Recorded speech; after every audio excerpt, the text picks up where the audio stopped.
syarat sahnya sholat. Iya. Ini adalah bersuci. Bersuci, baik. Ente lepas jaket dulu. Oh, lepas jaket dulu ya? Biar sempurna wudunya.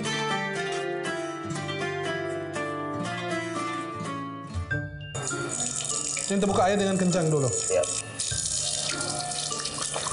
Astaghfirullahaladzim, la ilaha illallah. Enggak, Seh. Ente ini bukan lagi wudhu, ente ini mandi bebek itu. Bagaimana? Gimana sih? Kecilin airnya dulu. Oh. Air itu kan seperlunya, kita ngapain begitu. Nah, nih awal mulainya ente bismillah dulu atau bismillahirrahmanirrahim. Bismillah. Yang singkatnya bismillah, lengkapnya bismillahirrahmanirrahim. Ya. Ente bukain air dengan kecil. Oh, Kan segede kita nggak perlu air banyak, segitu aja cukup. Nah, coba wudhu kayak tadi. Cuci tangannya. Bukan begitu. Cuci tangan begini, begini, cuci tangan. Yang benar. Digosok-gosokkan gitu. Iya, Seh. Nah, terus habis itu Mulut. kumur-kumur.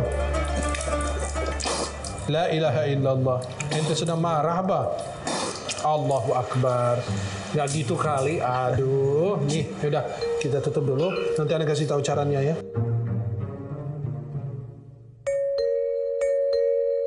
Kita buka air secukupnya. Nih, cuci tangan.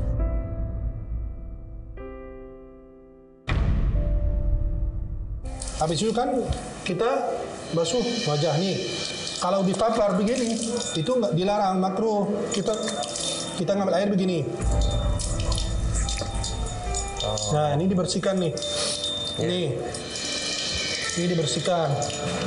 Ya. Dilebihin sedikit boleh ke atas karena ini tanda Nabi mengenal kita. Kemudian ngambil begini. Nah, begini tuh sampai ke atas tuh. Ya, sampai sikunya masuk juga. Tuh. Nah, sini tuh masuk wajah ke kepala nih. Nabi SAW ngajarin ke belakang, terus ke depan lagi. Kalau mazhab Syafi'i langsung ke telinga. Iya. Ada hadis mengatakan ambil air baru. Nih, baru kita bagian dalam dan bagian luar dibersihkan. Kemudian ke kaki. Nih, jari antara jari kita tuh. Nih, bagian ini belakang nih dibersihkan. Dari mata kaki dilebihin sedikit karena itu tanda Nabi mengenal umatnya di hari kiamat. Habis itu langsung kita asyhadu an la ilaha illallah wa asyhadu anna Muhammadan abduhu wa rasuluh. Allahumma ij'alni minat tawwabin waj'alni minal mutatahhirin. Kenapa anggota-anggota ini yang kita pakai buat wudu? Tangan, wajah, telinga, kaki. Pertama, karena itu anggota tubuh yang paling ringan kita bersihkan. Terus yang kedua, anggota ini karena sering dipakai buat dosa. Maka Nabi SAW mengatakan, barang siapa memperindah, memperbagus, memperbaiki wudunya, nanti insya Allah dosa itu akan keluar bersama air tuh. Air yang netes tuh keluar, sampai keluar di bawah kuku kita. Islam tidak pernah menyulitkan umatnya, bahkan tentang berwudu. Maka ente sekarang coba gimana? Baik.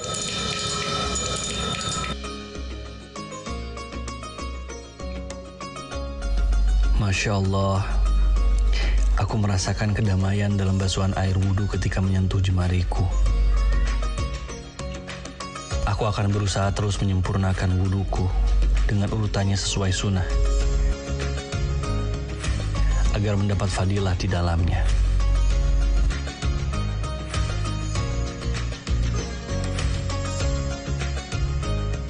Rapihin bajunya.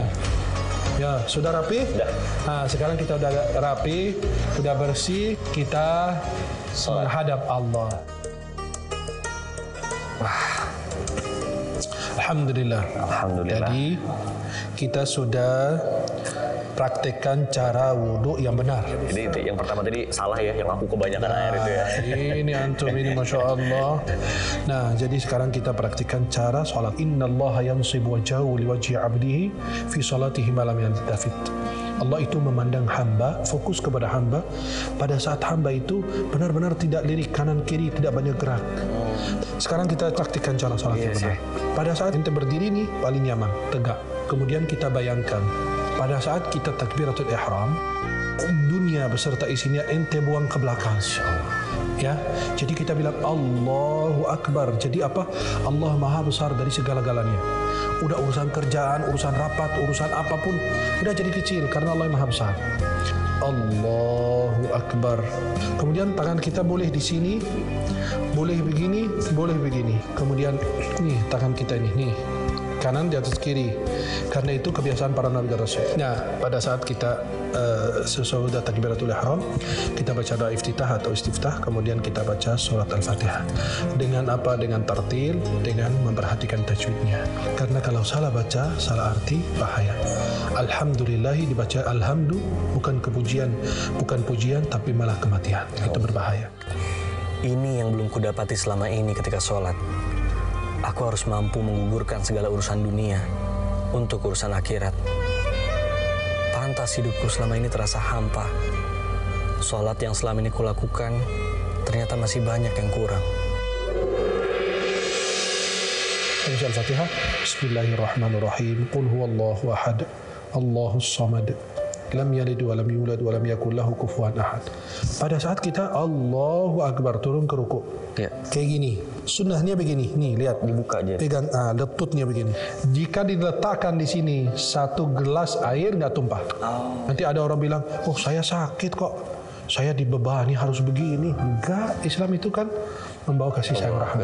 Tidak Jadi mempersulit ya. tidak mempersulit. Jadi boleh ada yang begini kalau sakit, atau ada yang jamaah sholat begini, atau ada yang sholat sampai begini. Ya itu karena kondisi kesehatannya itu urusan beda. Kita lagi jelasin yang sesuai sunnah Nabi. Jadi begini. Subhana rabbiyal azim, subhana rabbiyal azim. Nah, itu tumanina. Terus itu sami Allahu liman hamidah. Ada doanya Rabbana lakal hamdu dan seterusnya. Kemudian Allahu Akbar. Kita boleh turun dengan 2 telapak tangan kita begini, baru lutut, dan boleh kita turun dengan lutut kita dulu, Baru tangan. baru telapak tangan. Jelas? Nah, ada beberapa anggota tubuh yang harus ini kita sujud di atasnya nih. Ya. 2, 4 di belakang, 2, 4, 5, 6, 7, 8. Berarti ada 8 yang harus menempel ke. Iya, menempel.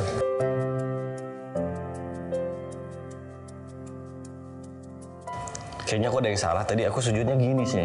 Nah, itu Nabi bilang nggak boleh. Itu seperti anjing. Iya, berarti Anjing salah ya begini saya. nih. Maka itu salah. Kecuali kalau orang yang lagi sakit, nggak kuat, tangannya sakit, boleh. Tapi itu diangkat, terus diginiin, tuh gini. Oh, Kalau perempuan dalam mazhab Syafi'i merapatkan gimana dirinya begini. Kemudian kita duduk begini antara 2 sujud. Kemudian kita sujud lagi, duduk lagi. Setiap posisi duduk seperti ini. Lihat. Nih, seperti ini. Posisinya. setiap Jelas? duduk ya? Iya. Gini saya. Betul. Tapi kalau duduk terakhir begini. Nih, Oh iya, tahiyat akhir ya. tahiyat akhir. Iya. Jelas? Iya.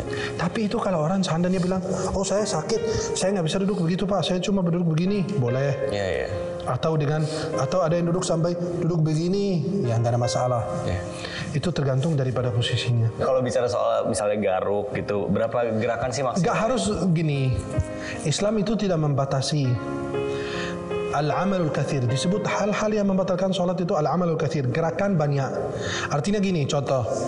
Ini saya lagi sholat nih. Iya. Saf di depan, saya di saf kedua. Tiba-tiba ada satu jamaah batal wudunya. Iya. Dan tidak ada yang merapatkan saf. Saya boleh maju ke depan. Maju ke depan. Jadi itu boleh. Ya, atau menggantikan imam, atau merapat ke saf kanan atau ke kiri. Jadi gerakan kalau banyak tidak diperlukan batal. Tidak Contoh, diperlukan. ya, ente lagi nih sholat tiba-tiba handphonenya bunyi, kan mengganggu khusyuan orang. Kita ambil HP, kita matikan, kita simpan. Kemudian kita kalau lagi sholat, imam kan salam. Assalamualaikum. Karena assalamualaikum warahmatullah, assalamualaikum warahmatullah. Ente jangan salam duluan. Tunggu imam selesai salam biar sempurna. Iya, aduh, masya Allah. Jadi prinsip bagi seorang muslim, kalau sholat kita tidak beres, itu hidup kita tidak bakalan beres. Saya gimana kalau biar lebih afdol, aku mau coba praktekin. Boleh, Nanti ente saya tolong praktikin. koreksi ya.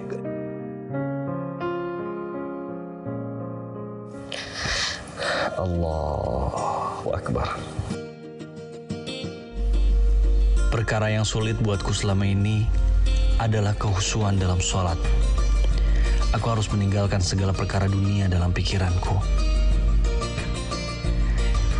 Tidak ada yang terlambat selama kita berusaha berikhtiar dalam menyempurnakan ibadah. Hakikatnya, Orang harus menjadi lebih baik lagi selama ia masih diberikan nafas. Ya Allah, mudah-mudahan aku senantiasa menyempurnakan syariat dalam jalan-Mu. Assalamualaikum warahmatullahi wabarakatuh. Assalamualaikum warahmatullahi wabarakatuh. Nah, jadi sholat ini adalah hubungan antara kita dan Allah. Mikdad pernah nggak bayangin itu? Ente aja wudhu aja lambat, sholatnya telat. Jadi itulah yang harus kita renungi, yang kita harus pikirkan. Karena ini tabungan kita menuju Allah. Apa yang selama ini kulakukan? Mengapa aku begitu ceroboh dalam sholat? Untuk urusan akhirat saja aku begitu kosong. Ampuni aku yang terlalu mementingkan dunia. Ya Rob, jadikan hamba-Mu ini lebih baik ya Rob. Masya Allah, alhamdulillah. Terima kasih ya saya sekali lagi karena sudah kasih tahu saya ilmu yang luar biasa.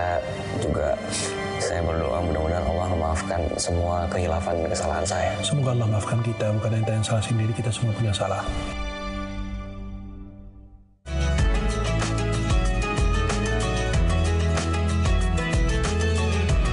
Apabila sholat itu hendak didirikan, jangan mendatangi sholat itu tergesa-gesa.